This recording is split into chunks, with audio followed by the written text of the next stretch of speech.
서울대학교의 김난도 교수님은 1000번을 흔들려야 어른이 된다, 자신의 책에서 이런 이야기를 들려주고 있어요. 대학생 시절에 졸업생들 가운데 성공적인 인생을 사는 분들을 탐방을 하고 인터뷰를 하는 프로그램이 있었어요. 많은 유명인사들을 만나게 되는데 그 중에서도 가장 인상적인 분 가운데 한 분이 부장 판사님이 있었어요. 그분은 정말 탁월한 분이었어요. 대학 재학 시절에 사법고시를 합격하고 가장 우수한 성적으로 연수를 마치고 그의 또래 동기들 가운데는 언제나 1등으로 진급을 해서 이제 다음번 대법관을 뽑는다면 그가 1순위 후보가 되어 있었던 부장 판사님이었어요. 그분의 집무실에서 인터뷰를 진행하고 식사 대접을 받으며 아주 간단한 담소를 나누고 있었는데 그때 후배 가운데 한 사람이 뜬금없는 질문을 던졌어요. 판사님, 왜 사세요? 라고 물었어요. 까마득한 후배가 묻기엔 어쩌면 무례한 질문일 수 있고 분위기는 순식간에 싸늘해졌어요. 그리고 후배들은 부장 판사님이 어떤 반응을 보이실까 조심스럽게 지켜볼 수밖에 없는 상황이었는데 잠시 뒤 이 판사님이 대답을 하는데 그것이 정말 충격을 안겨주었어요. 죽지 못해 살지 뭐, 이것이 대답이었어요. 대한민국에서 가장 선망받는 삶을 사는 그런 분의 삶의 이유가 죽지 못해 사는 것이라니 도대체 이해할 수 없는 답변이었죠. 그때 김난도 교수는 인생에 아주 중요한 것을 깨달을 수 있었다고 고백해요. 인생에는 성공으로도 채울 수 없는 공허가 있는 거구나 하는 것을 깨달았다고 고백하고 있어요. 여러분 어떠세요? 그 질문을 동일하게 우리 자신에게 해본다면 어떻겠습니까? 오늘 나는 왜 사는가? 성경은 에베소 2장의 20절 이하에서 오늘 우리에게 이렇게 말씀을 들려주고 계세요. 함께 읽겠습니다. 2장의 20절, 22절까지 시작. 너희는 사도들과 선지자들의 터 위에 세우심을 입은 자라. 그리스도 예수께서 친히 모퉁이 돌이 되셨느니라. 그의 안에서 건물마다 서로 연결하여 주 안에서 성전이 되어가고 너희도 성령 안에서 하나님이 거하실 처소가 되기 위하여 그리스도 예수 안에서 함께 지어져 가느니라. 아멘. 하나님이 우리를 부르셨어요. 하나님이 우리를 구원하셨어요. 하나님의 거룩한 백성을 삼으셨죠. 이 백성들을 향해서 성경은 때때로 이런저런 명칭들로 불러주고 있어요. 그 중에 하나가 신자라는 표현이 성경에 나오죠. 신자, 말 그대로 믿는 자가 아니냐, 주님을 믿는 자라는 뜻이죠. 그런가 하면 또 성도라고 불리기도 해요. 성도라는 말은 우리가 세상 가운데 살고 있지만 세상 사람들과는 다른 존재, 세상 사람들로부터 구별되는 존재라는 뜻을 담고 있는 호칭이죠. 그런가 하면 믿고 구원받은 성도들을 가리켜서 교회라고 불러주고 있어요. 교회라는 말은 그 교회의 머리가 되신 주님께 강하게 붙들리고 묶인 사람이다, 그런 뜻이죠. 여러분, 구원이라는 것은 누구든지 예수를 믿고 영접하면 받게 되는 개인적인 영적 사건이 분명해요. 그러나 그 구원의 사건이 일어날 때 교회로 부르심을 받고 교회를 통하여 그리스도께 묶이고 연결돼서 그리스도에게 저도 묶이고 여러분도 묶이고 여러분이 모두 그리스도께 묶일 때 우리는 서로가 서로에게 연결되고 연합되어서 함께 자라가고 성장하고 세워져 가고 어디까지? 그리스도의 장성한 분량까지 자라가고 세워져 가도록. 할렐루야. 이 구원의 사건 신비를 위해서 예수님이 친히 머릿돌이 되셔서 아이부터 어른에 이르기까지 뒤에 앉은 분들이나 이 앞에 가운을 입고 앉은 분들이나 예외 없이 한 사람 한 사람 한 사람을 교회로 부르셔서 그리스도에게 묶여지게 하시고 그 교회를 위하여 사랑하며 섬기는 거룩한 직분자들로, 사역자들로 삼아주셨다는 거예요. 물론 이 땅에, 지상에 세워진 교회는 눈에 보이는 교회요, 가시적인 교회이기 때문에 완전하지 못해요. 그래서 실수도 있고 허물도 있고 어떤 경우엔 치명적인 부조리함들이 드러나서 실망감을 안겨주기도 하겠죠. 그러나 그럼에도 불구하고 주님의 교회는 무시당해도 괜찮은 것은 결코 아니다. 왜? 그 교회는 주님의 교회요. 그 교회에 속한 사람들은 주님의 사람들이요. 그 안에서 일어나는 모든 일들은 하나님과 연관이 있기 때문에. 아멘. 이 안에서 우리가 행하는 일체의 모든 일들은 하나님이 아니면 이유 자체가, 그렇죠, 성립될 수 없는 거예요. 오직 하나님 때문에 이 교회는, 여러분들은, 그리고 우리의 일체의 행위는 의미가 있고 특별함이 있는 것이죠. 하나님과 연관되어 있다. 이것이 중요한 거예요. 이어지는 말씀에 에베소 4장의 4절과 또 12절을 보면 우리에게 이렇게 말씀해 주고 계시죠. 한 목소리로 읽겠습니다. 시작.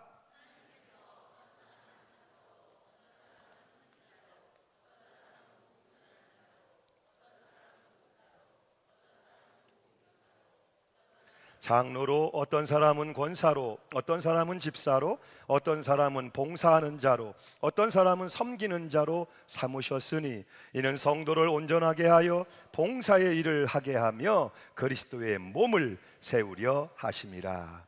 왜 주님이 우리를 교회로 부르셨는가?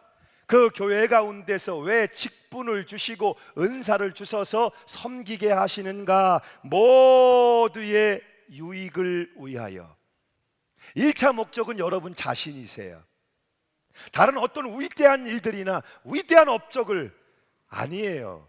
여러분 자신이 그리스도의 장성한 분량까지 구원을 이루어가기를, 삶을 이루어가기를, 그것이 하나님의 뜻이에요. 이 시간 우리가 예배할 때 더 중요한 역할을 맡고 덜 중요한 역할을 맡고, 어떤 이들은 예배 자리에 와서 예배만 드리고 가는 것 같지만 하나님의 1차적인 목적은 바로 당신 자신임을 잊지 마세요. 첫째는 자기 자신을 위하여 여기에 있고, 둘째는 서로가 서로를 위하여 여기에 있고, 그래서 함께 그리스도의 몸을 이루고 그리스도의 몸으로 연결되어 세워져 가느니라. 이것을 위해서 직분을 주시고 은사를 주시며 오늘도 이 교회를 통해서 섬기도록 주님이 허락해 주고 계시는 거예요. 그러니까 오늘 이 예배의 자리에서 여러분을 부르신 자리를 알고 예배하시고 신앙하셔야 되는 거예요. 주님이 나를 부르신 자리, 내게 맡기신 직분과 사명, 내가 오늘 어떤 역할을 해야 하는가 하는 것을 알고 그리스도의 몸에 참여하고 그리스도의 몸에 묶여 세워갈 수 있는 저와 여러분 되시기를 축복합니다. 목회를 시작하고 거의 빠짐없이 해마다 2차례, 상반기 한 차례, 하반기를 결산하며 한 차례 임원 헌신 예배를 정하고 임원을 교육하는 시간을 가져왔어요. 특별히 교회에 집사님으로, 권사님으로, 장로님으로 소중한 재직들로 부름받은 임원들을 가르쳐야 되는 것이 저의 본분이기 때문에 가장 기본적인 것이 교리와 장정에 나오거든요. 그 가장 기본적인 지침을 가지고 나를 부르신 소명의 자리가 어딘지, 내가 감당해야 할 사명이 어떤 사역인지를 확인하는 시간을 가져왔어요. 오늘도 어쩌면 여러분이 그런 시간으로 알고 말씀을 받으셔도 좋을 것 같아요. 교리와 장정을 보면 대표적으로 여기 집사님, 권사님, 장로님에 대해서 요약을 했어요. 이렇게 기본적인 지침을 알려주고 있어요. 집사님, 첫째, 입교인 세례인이 된 지 2년 이상 된 이로서 둘째, 주일 예배 및 각종 예배에 적극적으로 참여한다. 셋째, 헌금 11조 감사 작정 생활을 잘 감당한다. 넷째, 담임자를 도와 봉사활동, 전도활동에 적극 참여한다. 이것이 집사님들에게 주시는 지침이고요. 두 번째, 권사님에게 주시는 지침은 이렇게 적혀지고 있어요. 첫째, 집사가 된 지 연임 5년 이상 35세 이상 된 이로서 둘째, 주일 예배 및 각종 예배에 빠지지 않고 참석한다. 셋째, 헌금 11조 감사 작정 기타 생활을 잘 감당하고 넷째, 담임자를 도와 봉사에 열심히 참석하여 모범이 된다. 그리고 다섯째, 낙심자를 신방하고 불신자를 전도할 수 있는 이어야 한다고 가르쳐주고 있죠. 그리고 세 번째로 장로님에 대해선 이렇게 적고 있어요. 신앙이 돈독하고 권사가 된 지 5년 이상 연임한 이로서 주일 예배 및 각종 예배와 지방 모임에 참여한다. 교회 각종 헌금을 부담하여 교회 재정을 감당한다. 낙심자를 신방하고 불신자를 전도한다. 교회 봉사활동에 주도적으로 참여하여 성도의 모범이 된다. 담임자를 도와 충성하며 담임자 부재 시 교회를 책임질 수 있다. 그리고 마지막 일곱 번째, 신앙적으로나 인격적으로 모범이 되려고 한다. 그리고 가족 구원, 인가 기도를 예시로 알려주고 있어요. 이 기본적인 지침을 통해서 우리가 몇 가지를 생각해 볼 수 있죠. 가장 먼저 이야기해주고 있는 것은 자격에 대한 거예요. 기본적인 자격 요건에 대해서 교회를 섬기는, 특별히 임원으로 세워져서 교회를 섬길 수 있는 준비에 대해서 말씀을 해주고 있는 거예요. 여러분, 자격증이란 중요한 것이죠. 어느 회사에서 신입사원을 모집하는데 졸업장과 자격증과 어떤 특별한 이력을 요구하고 있다면 많은 지원자 가운데 가려내기 위한 목적도 있지만 그 직에 대해서, 업에 대해서 그런 자격이 준비되어 있을 때 더 잘 감당할 수 있기 때문에 이런저런 졸업과 자격과 여러 가지 조건들이 제시되고 있는 거예요. 자격이 준비되어 있을 때 그 역할을 더 잘 감당할 수 있기 때문에 교회 생활도 다르지 않다. 기본적인 신앙 요건이 잘 준비된 사람들이, 기본적인 주님이 요구하시는 기본적인 신앙의 요건들이 잘 예비된 신앙인들이 더 잘 주님의 교회를 임원이 되어서 섬기고 서로를 유익하게 하며 그리스도의 몸을 세워갈 수 있다. 그런 면에서 언젠가 한 책에서 아주 심각한 지적을 하는 소리를 듣고 한참 동안 생각에 잠겼었어요. 이렇게 지적하고 있었어요. 한국 교회는 집사를 잘못 세우면서부터 위기가 시작되었다.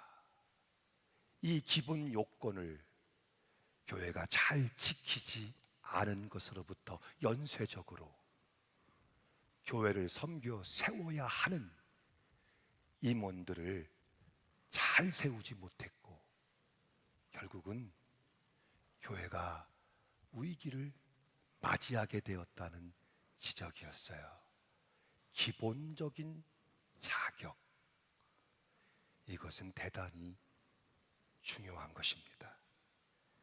이 기본적인 자격을 얘기하며 그 다음 언급하는 것은 예배 생활이에요. 이렇게 적어주고 있죠.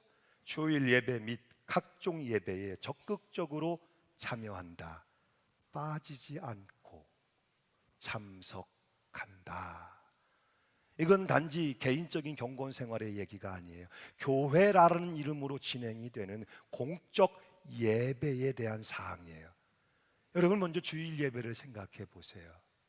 제가 기억하건대 코로나 이전에 섬겼던 교회는 물론 제가 예배를 강조하기도 하고 또 예배를 지키기 위해 무던히 기도하며 재직들과 함께 애를 쓰기도 했지만, 코로나 이전에 섬기던 교회는 주일 예배를 90% 이상 지켰던 것으로 기억을 해요.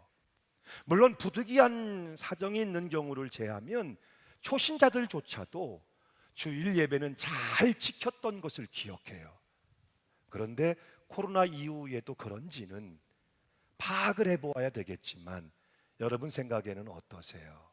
초신자들조차도 잘 지켰던 주일 예배, 오늘 우리는 주님의 거룩한 날을 예배하며 잘 지키고 있을까요? 주일 예배에 이어서 각종 예배에 대해서 말씀해 주고 있어요. 교회에서 공적으로 드리는 예배, 수요 예배나 금요 예배나 속회 예배나 혹은 새벽 예배는 어떻겠습니까? 공적으로 교회에서 드려지고 있는 예배지요. 여러분, 그 중에 수요 예배를 생각해 보세요. 코로나 이전에 제가 기억하기로 절반 이상은 그래도 수요 예배를 나오셨어요. 금요 예배는 어떨까요? 오히려 강조를 하면서 금요 예배 말씀 기도 운동이 더 불탔던 것을 기억해요. 코로나 이후엔 우리 교회 예배 좌석이 1300석인데, 그렇죠? 어떠세요, 여러분? 수요 예배가 정해지고 지켜진 이유는 아주 단순한 것이었어요. 주일과 주일이 너무 멉니다. 우리가 예수 믿고 구원받은 성도로 그리스도인으로 삶을 이루어가야 되는데, 주일 은혜 받고 나가 만나는 세상은 너무 치열하고 너무 어렵고 시험과 환란이 끊이지 않는데, 우리 힘으로는 주일 한 번 가지고는 도저히 그리스도인의 믿음을 지키며 살기가 어려우니 그 사이에 한 번 더 모여서 예배하면 안 됩니까? 그래서 3일 저녁 기도회, 수요일에 예배를 정하고 모여 예배를 드렸던 거예요. 여러분에게 이렇게 도전해 보면 어떻겠습니까? 여러분의 신앙과 삶에는 주일과 주일 사이가 너무 멀다고 느끼시지는 않습니까? 한 사람 그리스도인으로 그 믿음을 온전히 지키며 살아내기를 원한다면 주일과 주일 사이가 너무 멀었던 그분들의 마음을 이해하시겠습니까? 금요 예배는 어떻습니까? 교회에서 특별히 지도자 훈련이다, 무슨 밴드다, 성경 공부다, 혹은 제자 훈련이다 하지 않아도 수요 예배를 잘 지킬 수 있다면, 그리고 특별히 금요 예배를 통해서 우리가 말씀의 양육과 중보 기도 사역에 함께 할 수 있다면, 그래서 교회를 나누고 사역을 나누고 목회를 함께 동역할 수 있다면 달라지지 않겠습니까? 특별히 교회를 맡아서 섬기시는 영적 리더들이 이 예배에 참여해서 말씀과 기도에 힘씀이 있다면 교회가 힘을 얻지 않겠습니까? 그러나 교회의 중역 충진임에도 불구하고 그 자리가 하나씩 둘씩 비어가는 수가 늘어간다면 교회는 힘을 잃어버릴 수밖에 없을 것이고, 말씀과 기도를 상실한 교회, 불 꺼진 교회는 그 연약함을 극복하지 못하고 그 흔들림이 심할 수밖에 없다는 사실이에요. 예배 생활 적극적으로 참여하며 빠지지 않고 참석한다. 이 부분을 여러분 한번 생각해 보세요. 그리고 이어서 의무 생활에 대해서도 말씀해 주고 있죠. 우리가 몸을 드리고 시간을 드리고 헌신하고 봉사하는 삶, 그래서 나를 주님께 바치는 구별, 거룩하고 성결한 성도의 삶이 이루어지는 통로죠. 교회가 필요하니까 이만큼 일해주고 이만큼 헌신해주고 이만큼 갖다 바치고 그런 차원의 얘기가 아니에요.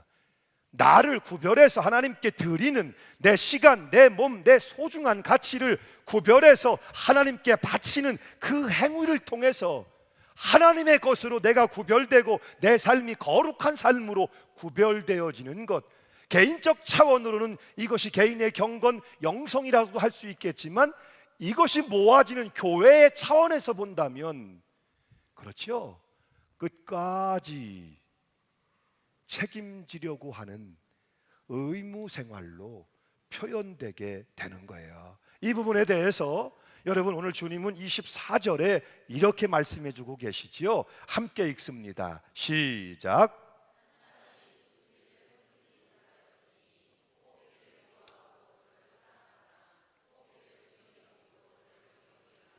너희가 하나님과 재물을 겸하여 섬기지 못하느니라. 주님은 보물이라는 부드러운 표현으로 시작을 하셔서 오늘은 세상 사람들이 제일 가치라고 여기는 재물, 돈의 문제에 대해서 직접적으로 언급을 하고 계세요. 지난 시간에도 말씀드렸지만 돈은 간단한 것이 아니에요. 그렇지요? 돈은 쉽지 않아요. 단돈 10,000원도. 돈은 결코 쉬운 문제가 아니에요. 그래서 주님은 이 세상의 제일 가치로 통하는 돈을 예로 들어서 묻고 계시는 거예요.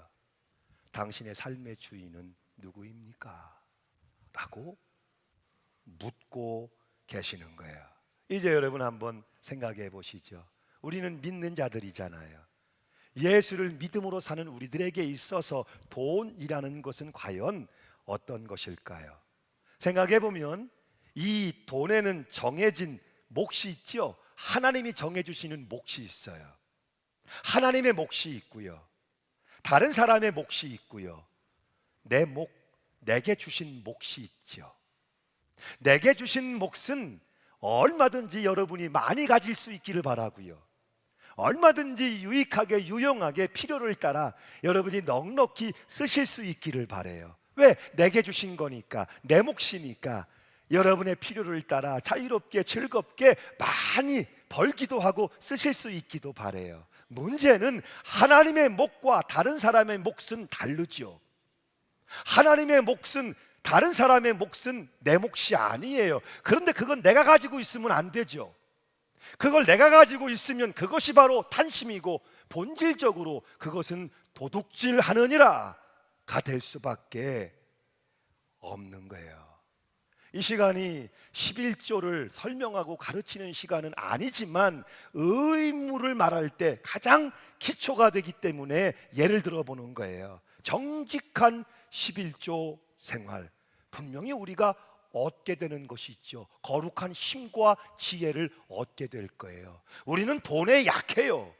대부분의 사람들이 돈에 약하지요. 돈을 지배하는 것이 아니라 돈의 지배를 받지요. 돈을 잘 사용하는 것이 아니라 돈에 매여서 쩔쩔 쫓겨가는 인생을 살기 십상이지요. 그럴 때 11조를 하나님의 몫을 구별할 줄 아는 신앙은 그 돈으로부터, 우리를 그 돈에 대한 욕심으로부터, 집착으로부터 우리를 자유하게 할 뿐만 아니라 돈을 벌고 쓰는 데 있어서 잘 다스리는 자, 하나님이 기뻐하시는 축복의 삶을 물질 생활을 통해서도 얼마든지 이루어 나갈 수 있다는 거예요. 우리가 느낄 수 있는 너무 힘들어, 너무 많지 않을까, 어렵지 않을까 라고 느껴지는 그 액수, 그것을 뗄 수 있을 때, 구별할 수 있을 때 여러분의 삶은 주님이 요구하시는 기본 요건이 갖추어지는, 주님이 복을 부으시고자 하실 때 얼마든지 많이 벌기도 하고 얼마든지 유용하게 쓸 수 있는 복된 삶의 시작이 여기서 이루어지는 거예요. 여러분 진지하게 생각을 해보세요. 11조를 예로 듭니다마는 교회 생활을 하면서 하나님에 대하여, 하나님의 몫에 대하여 온전하게 정직하게 11조를 구별하지 못하는 교인들, 그런 교인들이 많은 교회가 이 치열한 영적 전쟁터에서 하나님 나라를 위한 영적 전쟁을 잘 수행할 수 있겠습니까? 교회를 중심적으로 섬기는 직분자들이, 사명자들이 정직하게 온전하게 이 문제를 해결하지 못한다면 결정적인 순간마다 교회는 힘을 잃을 수밖에 없을 것이고, 결정적인 순간마다 교회는 그 약점을 극복하지 못할 것이며, 결정적인 순간마다 힘이 흔들림과 넘어짐이 심할 수밖에 없을 거예요. 왜? 결국 돈의 뿌리 깊은 욕심을 극복하지 못한 사람들은 자연스럽게 그의 삶의 현장에서 어떤 자리에 있을 때, 혹은 어떤 이해관계에서 결정을 해야 할 때 그 욕심을 버리지 못하고 그것에 끌려 결정할 가능성이 높기 때문이죠. 그래서 신실한 그리스도인이라면 자녀들에게 밥을 굶을지언정 하나님의 몫을 떼는 법을 가르칠 거예요. 지금도 선명하게 기억을 합니다. 아버님, 목회를 시작하려는 저를 불러놓으시고 10번, 100번 당부하며 확인하시기를, 목사는 굶어 죽어도 강단에 엎드려서 굶어 죽어야 한다. 다른 길을 찾고 다른 방법을 찾는 순간 더 이상 하나님이 너의 기업이 되지 못한다. 목사는 굶어 죽어도 강단에 엎드려서 굶어 죽어야 한다. 30년이 지났는데 지금도 제가 잊혀지지를 않습니다. 신실한 그리스도인들이여, 자녀들에게 이것을 가르치세요. 밥을 굶을지언정 하나님을 섬기는 일, 하나님의 몫을 구별하는 일을 반드시 행할 수 있도록 그것을 가르치세요. 단언컨대 최소한의 11조를 구별할 줄 아는 사람이 돼야 하나님이 요구하시는 삶, 하나님이 인도하시는 삶, 그를 통해 이루기를 원하시는 삶이 가능하지 않겠습니까? 이렇게 말씀드려보면 어떨까요? 11조 100만 원 내는 교인 100명보다 온전한 11조를 내는 교인 100명이 있는 교회가 더 행복하다. 여러분, 돈에는 힘이 없어요. 우리 믿음에 힘이 있는 거죠. 그래서 11조는 돈이 아니고 믿음인 거예요. 유명한 설교가인 마틴 노이드 존스 목사님의 설교 가운데 이런 예가 나와요. 소를 치는 농장 주인이 하루는 일을 마치고 집에 돌아오며 기쁘게 아내에게 말합니다. 여보, 우리 암소가 송아지를 낳는데 흰 송아지, 붉은 송아지 2마리나 낳았어요. 어머 여보, 너무 잘 됐네요. 여보, 이제 송아지가 2마리니까 한 마리는 잘 키워서 주님의 사업을 위해서 쓰고 한 마리는 우리를 위해서 씁시다. 그랬더니 아내가 물어요. 여보, 그런데 어떤 송아지가 주님의 송아지고 어떤 송아지가 우리 송아지예요? 아 여보, 아직 새끼인데 키우는 게 중요하지. 일단은 잘 키우고 봅시다. 그렇게 말을 맺었어요. 그리고 몇 달이 지났을 때 농장에서 일을 마치고 들어오는 이 주인이 슬픈 기색으로 아내에게 말합니다. 여보, 주님의 송아지가 죽었어요. 아내가 물을 수밖에 없죠. 아니 여보, 어떤 송아지가 주님의 송아지인지 우리 송아지인지 정하지 않았잖아요. 무슨 소리요? 나는 이미 마음속으로 흰 송아지가 주님의 송아지라고 정했었단 말이요. 그런데 바로 그 송아지가 죽었다고요. 사랑하는 여러분, 이 교회를 섬기도록 부르심을 받은 여러분, 우리의 마음속에도 언제든지 나의 송아지가 있고 주님의 송아지가 있지는 않은지요? 우리가 살아가는 실제 생활 속에서 하나님인가 재물인가 이 부분을 여러분이 정확히 결정하지 않으면 항상 죽게 되는 송아지는 주님의 송아지일 수밖에 없다는 사실을 우리는 부인할 수 없지요. 그래서 주님은 이 문제를 강하게 말씀해 주시는 거예요. 너희는 하나님과 재물을 겸하여 섬기지 못하느니라. 이 주님의 말씀 앞에서 오늘 여러분의 반응, 믿음은 어떤 것입니까? 제 1계명이죠.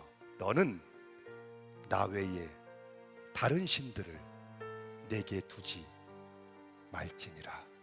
우리는 하나님만 섬깁니다.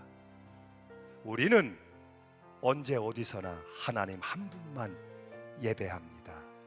이것이 오늘 전국 교회와 성도 여러분들의 믿음이요 신앙의 고백이요 간증이 되실 수 있기를, 오늘도 문 열고 나가 만나는 이 세상에서 이 믿음을 시인하고 고백하며 이 믿음을 심고 행할 때 그 믿음을 쫓아 하나님의 위대한 사명의 감당과 승리와 영광과 기뻐하심이 가득히 부어지는 역사가 있기를 주 예수 이름으로 축원합니다. 아멘. 함께 결단하며 찬양합시다.